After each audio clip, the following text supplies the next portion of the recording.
Hello friends, welcome to my channel Essentials of Management. Right now we are continuing with the series of industrial safety management. Today we are going to have discourse 10, which is part 1 of total 5 parts of 5 steps in implementation of safety management system. In this discourse, we will try to understand management system loop and the 5 steps.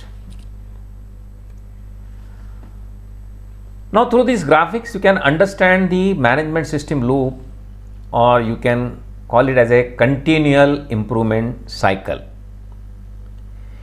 In the graphics we can see policy, plan, organize, implement, monitoring and control, audit and review.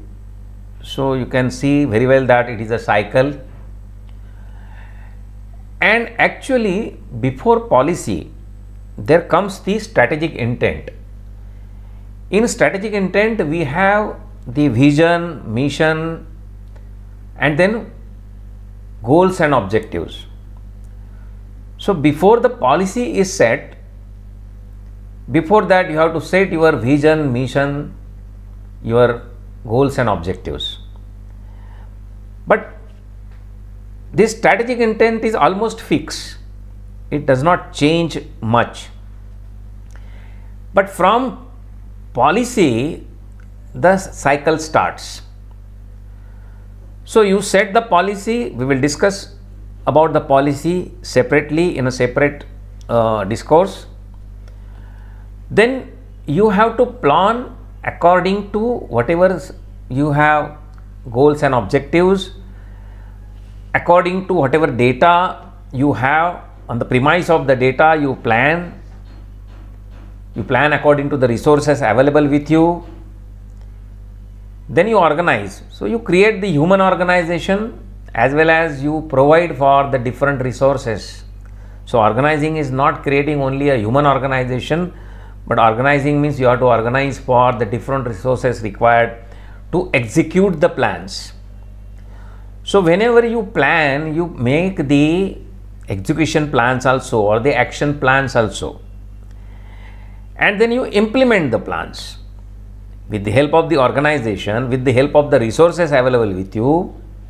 You implement those plans, those action plans. While implementing the action plans, we keep on monitoring the execution. And there are certain controls created. Those controls are sort of a guidelines to see, or they are like a watchdog to see that whatever the implementation you are doing for a required plan is going in a right direction, in a proper manner, and in a given time frame. After monitoring and control comes the audit and review. This is the subject of the management. So there is a cycle of the audits. Generally the major audits are done yearly, some audits are done 6 monthly, some audits are done quarterly or maybe weekly. So the audits are done. There are different levels of audit. We will discuss about the different levels of audits, their purposes, when we will discuss the audit part. And management takes the review of every audit, and at the end of say every month, or at the end of 6 months and the year, what is the progress, what is the performance. So all that review is taken. So this is a cycle established, and this cycle goes on continuously, and these cycles keep the improvement going on. So this cycle is for the improvement, and so it is called as improvement cycle also. You can find that from audit and review you get the feedback to policy, plan, organization, implementation, monitoring and control. So whatever the corrections are required, corrective actions are required, that feedback is given by audit and review, that there may be some change required in the policy, there may be some change required in the planning, like that. And from monitoring and control, you get feedback to planning, means whether your planning is correct or incorrect, or whether there is a need of improvement in the planning, whether there is need of readjustment or realignment in the organization, where you are going something wrong in the implementation part, your performance is poor on that front. So all that feedback comes from monitoring and control. So this is a standard management system loop, or a continual improvement cycle, you can say.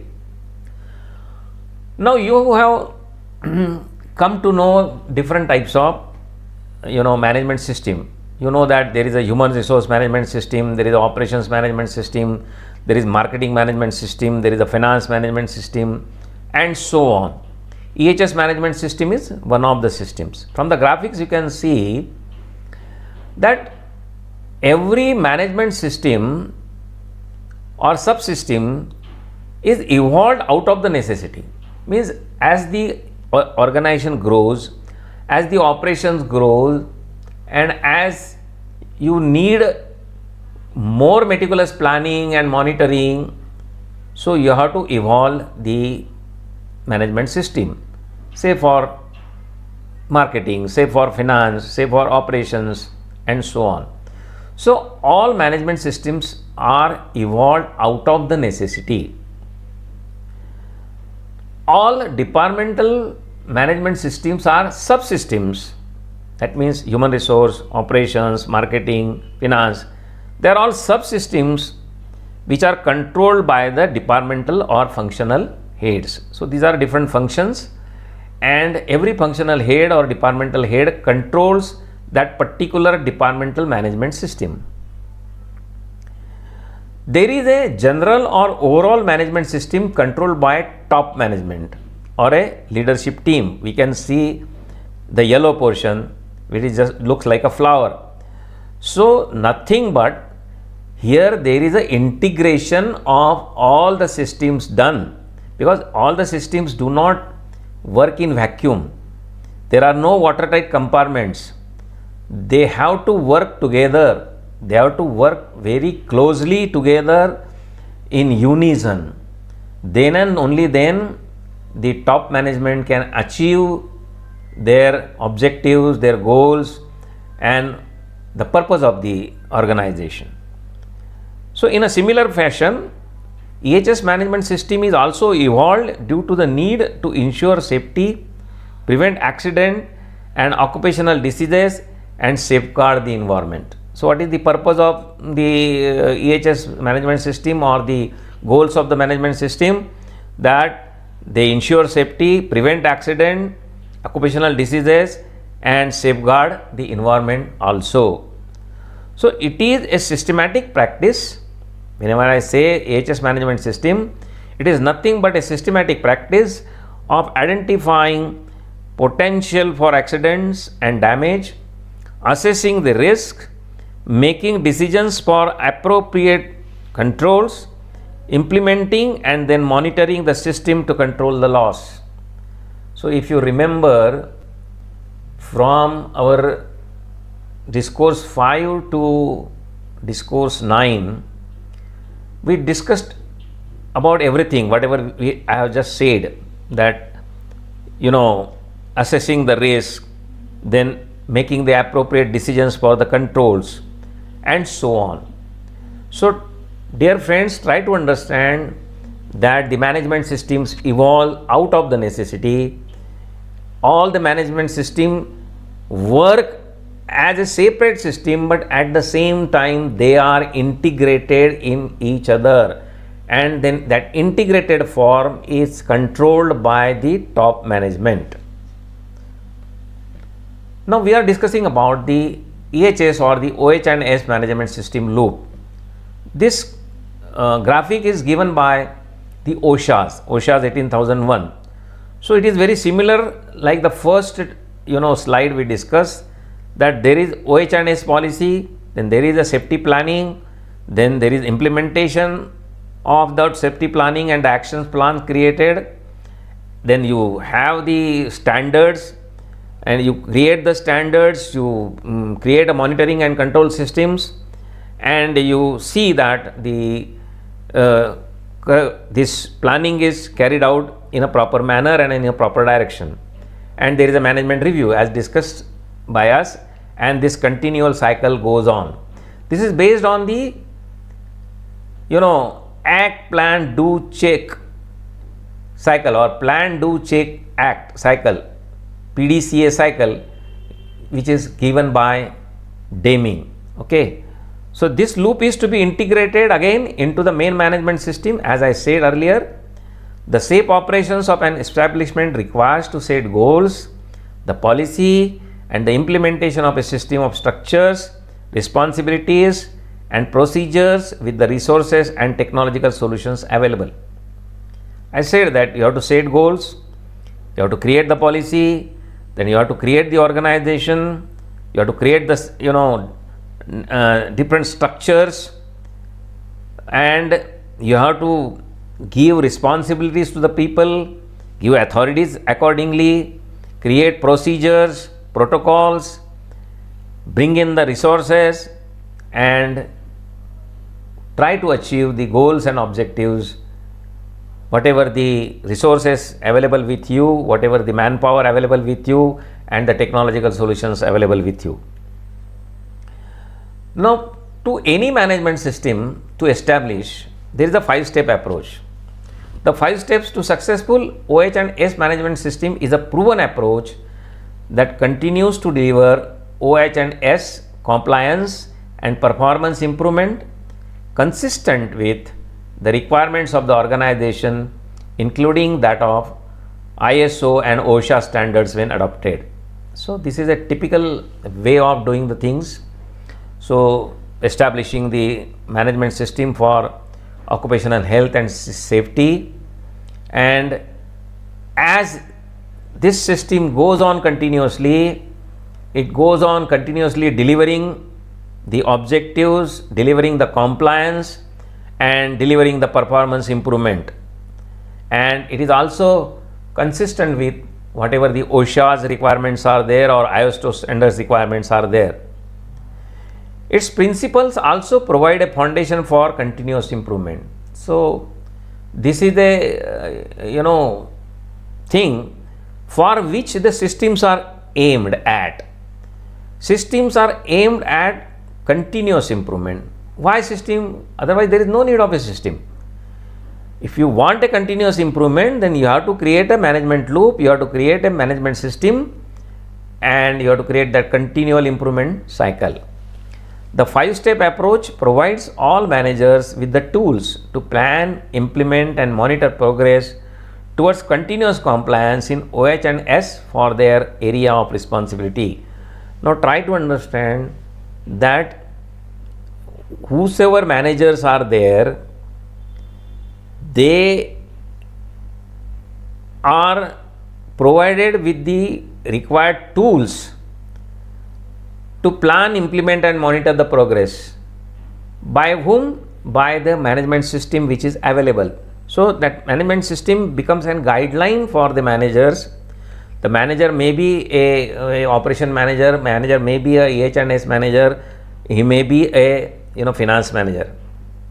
So, please try to understand that operation manager is very much involved in occupational health and safety management, because the safety problem is created because of the operations. So, accordingly, he has to decide according to the goals and objectives of the safety. He has to decide how to plan, implement, and monitor. Same is the case with finance. Finance is not different. They are also required to take part into the occupational health and safety management activity, because they are there to finance the things, they are there to make the resources available. So, they also require the planning, implementation, and monitoring about whatever they are planning about safety, right? So, this is a model of 5 steps model of EHS or the OH&S management system. So, we have already seen in the first slide that set your policy, organize your staff, plan and set standard means when you monitor and control, you create the standards, then you measure the performance, and there is audit and review. As already said, you get a feedback loop from audit and review to all other four steps, and from your monitoring and control you get the feedback to your planning and your organizing. So you can, in short, you can see the first step is the policy development, the second step is the organizational development, third step is developing techniques of planning, standards, setting and implementation. Then the fourth, that is measuring performance against the state standards. So before policy, you have to create aims and objectives, then you have to create the policy. We'll discuss the policy. As I said, everything will be discussed step by step. Then how to create control, competence, cooperation, communication in the organization which you are building. Then you have to create the standards and assess the risks. You have to implementation of the plans. Then you have to implement the measures, create the action plans or the mitigation plan, then measure the efficacy of those whatever the plans and the implementation you are done, and you do the auditing inspections, and you have to see what is not working. So friends, thank you for watching. We have looked into, in short, how to create a management system loop and what are the 5 steps involved in that. Now in the next discourse, that is discourse 11, we will discuss the first step, that is policy, in detail. So thank you friends. Please do not forget to like, share, comment and subscribe. Thank you very much.